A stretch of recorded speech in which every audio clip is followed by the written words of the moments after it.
Audio Jungle.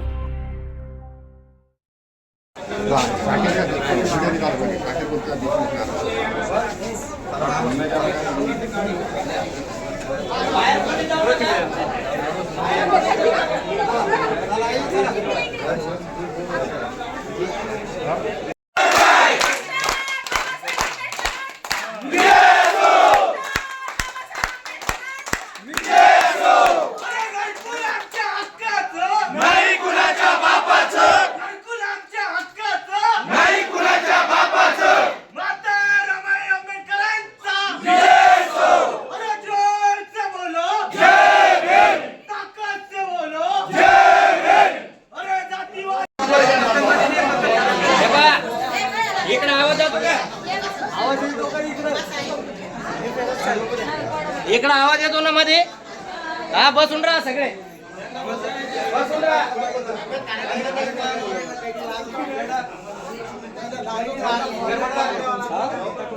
आम्ही सर्वसामान्य लाभधारक आहे.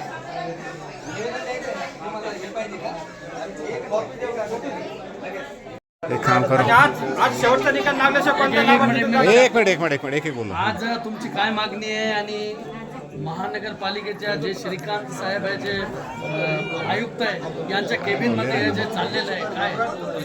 मागच्या 14-15 महिन्यापासून जवळपास एक ते दीड वर्षापासून रमाबाई घरकुल आवास योजनेचा एकही टप्पा, एकही रुपया या ठिकाणी आंबेडकरी शहरात, आंबेडकरी समाजाला या शहरामध्ये असलेल्या 52 झोपडपट्ट्या ज्या आहेत, त्या 52 झोपडपट्ट्यामध्ये आणि मागासवर्गीय नागरिकांसाठी रमाबाई आवास घरकुल योजना आहे.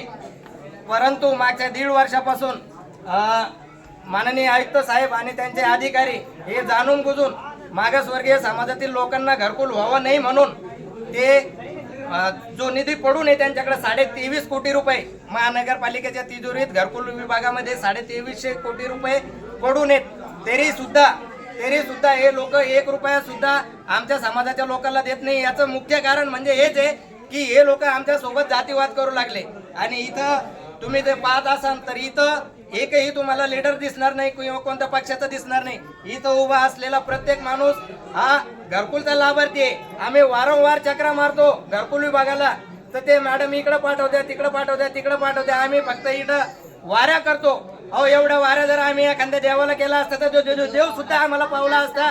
पण हे इतके कठोर काळजाचे लोक, कठोर म्हणजे त्याला काळीजच नाही, दगडाच्या काळजाचे हे अधिकारी झालेले आहेत.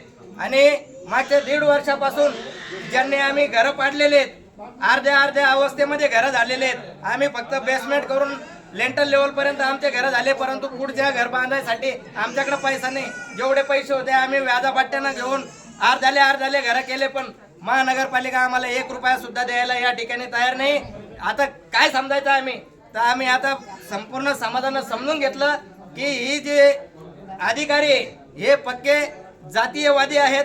यांना मागासवर्गीयांचं काम झालंच नाही पाहिजे या मानसिकता आहे. म्हणून त्यांना मागच्या 1.5 वर्षापासून या ठिकाणी 1 रुपया सुद्धा या ठिकाणी कोणालाच दिलेला नाही. श्रीकांत साहेब यांच्या सोबत बोलणी झालेली काही?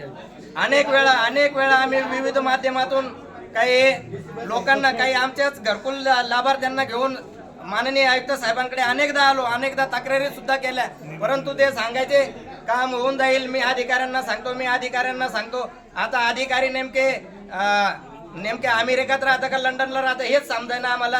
ते फक्त म्हणते आम्ही अधिकाऱ्याला सांगतो, पण ते सांगते पण अधिकारी कधी करते काम ते काही समजायना, कोणत्या देशातून येणार आहे.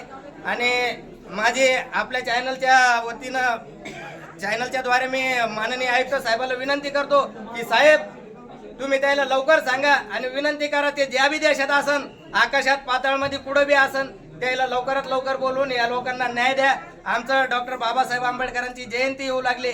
आम्हाला बाबासाहेबांची जयंती म्हणजे एका सण उत्सवासारखी राहते. एखादा उत्सव जसे लोक दिवाळी साजरी करतात तसे आम्ही आंबेडकर जयंती साजरी करतो. परंतु आज आमच्यावर अशी वेळ आलेली आहे की आम्ही लोकांच्या घरात किरायानं राहू राहिलो, आम्ही उघड्यावर राहू राहिलो. आम्ही बाबासाहेबांची जयंती आमच्या हक्काच्या घरामध्ये करू शकत नाही. एवढी शोकांतिका या जातीवादी अधिकाऱ्यामुळे आमच्यावर आलेली. कोणत्या एरियाचे तुमची? आम्ही आंबेडकरी समाजाच्या वतीनं आलेलो आहे आणि संपूर्ण आंबेडकर शहरामध्ये जितक्या बी झोपडपट्ट्या आहेत, मागासवर्गीय दलित लोकांच्या जेवढे बी झोपडपट्ट्या आहेत, त्या सगळ्या वस्तीतले लोक आहे. आम्ही कोणत्या एका वार्डातले आलेलो नाही. किती लोकांचे मंजूर झालेले आहे आणि किती लोकांच्या आता जे मंजूर झालेल्यांची संख्या किती आहे आणि त्यांना केव्हापासून मिळालेलं नाही? या अगोदर ऑफलाईन पद्धतीनं घरकुल विभागाला अर्ज सादर करायची अशी प्रक्रिया आतापर्यंत चालू होती. माननीय आयुक्त साहेबांना ते सगळं रद्द केलं आणि त्यांनी आपलं ऑनलाईन करायचं असं जाहीर प्रकटनाद्वारे वृत्तपत्रामध्ये त्यानं जाहिरात दिली की बाबा आता ते ऑफलाईन घेतल्या जाणार नाही, ते ऑनलाईन करेन. ती ऑनलाईन वेबसाईट त्यांनी चालू केली. शहरातील 8,400 लोकांनी ऑनलाईन भरले. त्याच्यापैकी त्यांनी परत सर्वे करून काही पात्र अपात्र असे 4,500 लोक पात्र केले. ते पात्र करून सुद्धा अजून त्यांचं म्हणणं आहे की अजून सर्वे करायचा. सर्वे 5 वेळेस झालेले. जे महानगरपालिकेचे जे कोणी ते संबंधित व्यक्ती तिथं सर्वे करायला येते, इंजिनियर, त्या लोकांना आमच्या घरातले लेकरा बाळा सगळं पाठ झालेले, यायच्या घरामध्ये किती लोक आहे म्हणून इतक्या वेळा सर्वे झालेत. आणि आम्ही आमचा काम धंदा रोजगार बुडून जेव्हा ते सर्वेला येते तेव्हा आम्ही घरी थांबायचो. 5-5 वेळा सर्वे होऊन बे अजून कामाचा पत्ताच नाही. फक्त करतो आणि सांगतो याच्या व्यतिरिक्त काहीच होईना. याच्यावरून आम्हाला त्यांची मानसिकता कळून आलेली आहे की ते जातीन बी इथून, पण आमचे काम काही करणार नाही. शेवटचा प्रश्न, आपली मागणी मान्यता झाल्यास आज काय पाऊल उचलणार? नाही, आमची मागणी मान्यता झाल्यास तर आम्ही इथं झोपून घेऊ. आम्हाला काहीच अडचण नाही. असे आम्ही उघड्यावरच आहे. इथं चांगले आयुक्त साहेबांना एसी आहे. आम्ही एसीचा आस्वाद कधीतरी एक दिवस घेऊन टाकू, इडच झोपू. साहेबांना ज्या एसी मध्ये गार हवत जे खुर्चीवर बसते, आमच्या माई भगिनीला गरीब लोकायला त्या खुर्चीवर बसायचा एक दिवसाचा आनंद आम्ही देऊ. विजय भिवसने. बोला. माझा मुलगा दवाखान्यात ऑपरेशन झालंय. चल बोला. आम्ही कामधंदे करून बुडून इथं आलो. आम्ही इंद्रनगरहून आलो तरी कमस कम 150-200 माणसं बया आम्ही सगळे आलो. सगळी मंजुरी बुडून आलो. तर काय करायचं, कसं करायचं सांगा तुम्ही. आणि तुम्ही बाबासाहेबांच्या नावाला काहीच नाही करण्यात आम्हाला द्यायना नाही तर आमच्याकडे पाहणार नाहीत. सर्वे करूनच चालत नसतं तर काय करायचं, पुढचा निर्णय सांगा आम्हाला. सांगितला तर ठीक आहे, नाही तर आम्हाला काय करायचं तर साऱ्या झोपडपट्ट्या मिळून आम्हाला काय करायचं ते करू. तुमच्याबरोबर आमचीही तीच अपेक्षा आहे की सगळ्यांना ज्यांना हप्ता मिळाले त्यांना उर्वरित हप्ते मिळाले. तुमच्यासारखीच आमचीही दाट इच्छा आहे की 14 एप्रिलला तुम्ही लोक तुमच्या घरात जा. आमची इच्छा आहे. आता दुर्दैवाने तुमचा 2रा-3रा हप्ता राहिलेला आहे म्हणून आता आपण ठीक आहे. आता दादा म्हणाले की तुम्ही हे आता सुरू केलं ठीक आहे. सो 2रा-3रा हप्ता तुम्हाला मिळेल ह्याची आम्ही व्यवस्था करणारच आहोत. तुम्ही फक्त आता इथले जी लोक आलेली आहेत त्यांनी कृपा करून इथे नावं लिहा, तुमच्या एरियाचं नाव लिहा आणि मोबाईल नंबर लिहा. आणि तुम्हाला माहिती असेल की माझा 2रा नाही मिळाला, 3रा नाही की पहिला हप्ता नाही, जे काय असेल ते तिथे लिहून टाका. ठीक आहे, हे एवढं एक झालं. त्यानंतर आता तुमच्या प्रत्येकाची अशी इच्छा आहे की योग्य लाभार्थ्याला मिळालं पाहिजे. बरोबर आहे, ह्याच्या बोगस नको. बरोबर आहे, योग्य लाभार्थ्याला मिळायचं असेल त्याच्यामुळे हे सगळे चेक्स लावले गेलेले आहेत. तर ह्याचंच आपण आता हे करतोय आणि त्या अनुषंगाने आता आम्ही जो एक टाइम टेबल केलेला आहे तर आपलं साधारण मार्चच्या शेवटच्या वीक पर्यंत आपली यादी पहिली जी आपली 8,000 लोकांची आपण जी बोलतोय ना ती आपली पब्लिश होण्याची मी स्वतः काळजी घेत आहे.